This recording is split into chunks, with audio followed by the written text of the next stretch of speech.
Sasa Mr. President, tafadhali wewe ngojea masiku yako ishe, mambo yako tulimalizana nayo, ni 800 days inagojea, tarehe yako ni 10 mwezi wa 8 2027, safari yako ya kwenda Sugoi hiyo hatubadilishi, na uache hasira, wewe enda kwa amani. Na tunataka tukwambie kitu moja, hii maneno yote ni wewe umejiletea.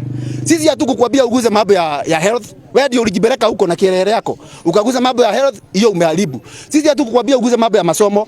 Wewe ndio umeenda huko mambo ya funding ya university, umeharibu. Unataka kuharibu mpaka wapi? Unataka kuharibu mpaka wapi? Na kama sisi vijana tunakuambia ufanye kila kitu. Na tunajua uko na uwezo kwa sababu historia yako tumeisoma.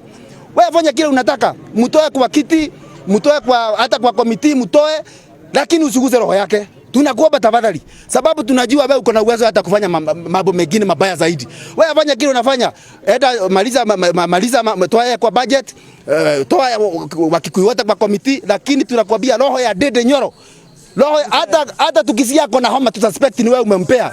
My friend, tutaonana na wewe.